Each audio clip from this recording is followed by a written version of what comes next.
General Flynn posted something that is in line with what you've been saying on recent interviews, and that is that you feel that this is a black swan event. And so I have a lot of listeners who are questioning, what does that mean? What is a black swan event? With your background and your contacts in the intelligence world, can you give us some insight into a comment like that when it is linked to an incident such as the one I described? So my world is a world of analysis, intelligence, scenario development, strategy, and all kinds of things, right? So I mean, and everything that sort of surrounds those huge, monumental type issues. So lately, because of all the craziness that's been happening, and there's a lot of things that we can predict. There's a lot of things that we can know. A black swan, and the phrase black swan is not a military term per se. And I say that on the post, on the X post. Black swan is not a military term. Black swan comes out of the world of finance, where you have a financial collapse that was not imagined. Nobody thought it was going to happen, right? And so this incident with this bridge, the Francis Scott Key Bridge, was not. This is a black swan event, and the reason is because we would expect a terrorist attack. We'd expect a Russian invasion of Ukraine. We expect the Israelis to attack the Gaza Strip. We expect missiles to be shot from the Houthi rebels. We expect, blah, blah, blah, right? What we didn't expect was to get up this morning and find out that in one of our most safe and secure methodologies of transiting commerce would hit a bridge and completely destroy it. Yeah. Now, so let me just describe some of the elements of why this is a black swan. Number one, our commercial harbors, ports, and bays are some of the most secure, monitored, and controlled areas of operations on our coastlines, right? Gulf Coast, East Coast, West Coast, Atlantic, or off the Alaska coast. There's harbors up there, Juneau as an example. So these are places that are secure, and there are protocols to be able to transit these harbors, right? I mean, you cannot. There's more discipline, and there's more rigor, and there's more protocols, and there are more procedures to move a ship through a harbor than there is to fly a plane out of Atlanta, Hartsfield Airport. I mean, when you get on a plane, a lot of your listeners have been on planes. A lot of your listeners probably haven't been on cargo ships. I have, or on other ships, other vessels. But when you go to get on a plane, before that plane backs away from the gate, those pilots have to go through all kinds of stuff. Even before they get on the plane, they have to have had crew rest. They've got it. That means that they have to have had. They couldn't have been up drinking all night, right? Although some of them probably do. They have to have had a certain amount of crew rest. And then they come in and they check in. And then they, many cases, they get random breathalyzed.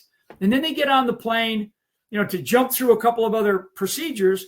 They then get on the plane, and then they go through a whole set of protocols and procedures before they can even start the engines. And once they get everybody seated and they back away, now there's another set of procedures. Well, our ships in these harbors, in these big commercial harbors, they have to go through all of that. So in my post, I said at the end of the posting, I said start with the harbor master, because there's going to be a massive investigation. I said start with the harbor master. Find out from the harbor master first if everything was followed, if everything was done to the letter of the law. Okay, now, so put that aside. This bridge, I got up really early this morning. I started listening to it because so many people are pinging me. Yeah. Hey, do you see what happened? So this harbor, Baltimore Harbor, is also a major military harbor. Okay, there's a lot of activities for our military that are inside the confines of the Francis Scott Key Bridge. So it's not just it's not just a ship that takes a bunch of cars and the harbor takes ship, moves cars back and forth. There's a lot of things that go on up in that part of the country. And also what you have to do is you have to immediately tell all other harbors that we have, okay? All other harbors that we have worldwide, but certainly nationwide, to immediately, stop all engines and check, because we don't know if this was a terrorist attack or not. That cannot be taken off the table, okay? That cannot be taken off the table. So that's important. All right. So let's talk about symbology, okay?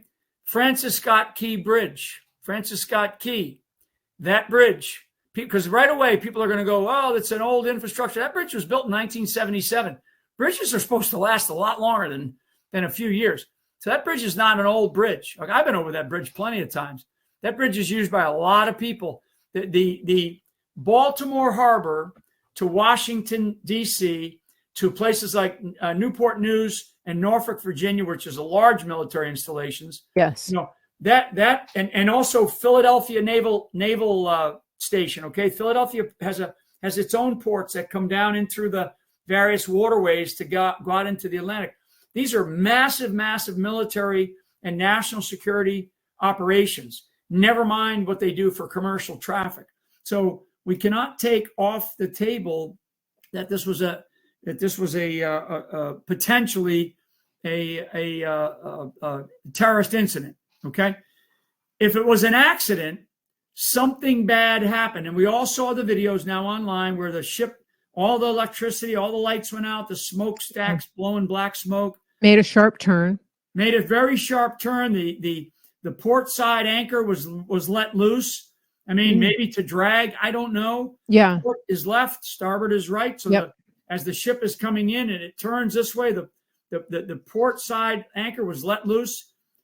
Again, whatever was going on, all of this is going to have to be reviewed because of the damage. And so now let's talk about the initial consequences. The initial consequences are what I have found, what I've learned, and this is just from hearing different stories.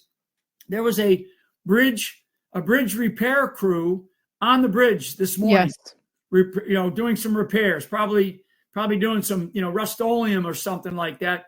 And it's at least 6, probably men who were on there. I guarantee if they're on there, they probably all got families, and then of course, if you're watching the videos, you're seeing cars going back and forth constantly, right? There's probably 1 million cars, 1 million as a minimum, that cross that bridge every day. Busy. That's how busy that is. Yeah. So people, we're going to find out that people's lives were lost. Now, the sad thing is that somebody's not coming home tonight, right? And this is the real tragedy of these kinds of incidents. And I'm not calling this an accident. I'm not calling this an accident until there's a final investigation. This is an incident, and it is a mass casualty incident because there are definitely some fair number of people that lost their lives. Now, symbology or symbolism, because this is the kind of thing, these are the stuff that I think about, right? Francis Scott Key Bridge. Francis Scott Key wrote the national anthem. The national anthem was written at I think it was McHenry there, and it was written in the War of 1812. He's the guy that wrote the national anthem, right? Yes. And they named a bridge after him. That bridge. Key. And so if you're gonna, if I were, let's just consider what I'm saying, that maybe this is something worse. Boy, you couldn't have picked a better symbology to attack, right? Because now Francis Scott Key's name, people are going to say Francis Scott Key Bridge, the bridge, and it's the Francis Scott Key Bridge. It's not the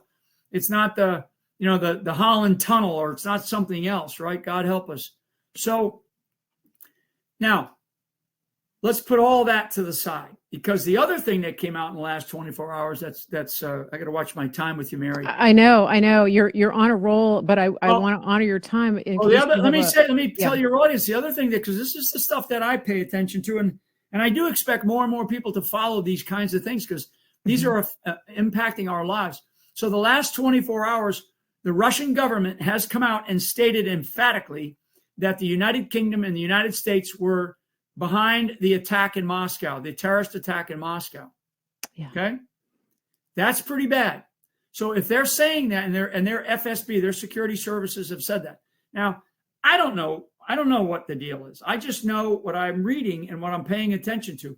But what I do know from my experiences in the world that I come out of, in the world that I've been trained in, that there are consequences. There are second, third, fourth, fifth, sixth order effects and consequences when we do something really stupid, or when a terrorist attack occurs. So, and now as I look at what happened to the bridge, and they're going to have to do some very, very serious investigation here, and the second, third, fourth order of consequences of that bridge being destroyed. Now people are going to have to transit in all kinds of other ways to get. There's a lot of people that work in that part of this part of the country, from between Baltimore, between Philly, Baltimore, and Washington D.C. and Norfolk, Virginia. There are millions and millions of people that use that require that kind of a transit. So that's number one.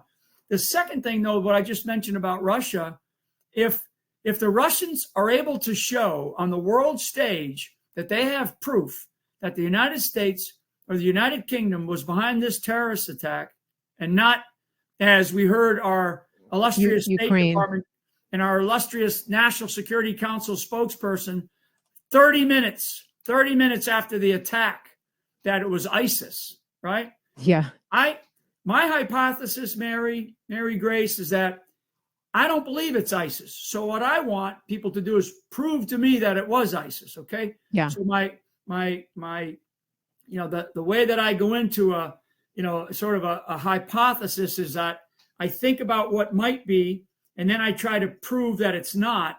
And during the proving that it's not, I prove that it is. That's a hypothesis, right? That's the antithesis of a hypothesis. I got 3 master's degrees in this stuff. I mean, so these are the things that I try to, as I analyze the kinds of way that my mind works, as I analyze problems, I look at something that seems so obvious, and I look at it from the opposite point of view. Because when something seems so obvious, it probably isn't. It probably isn't. Right.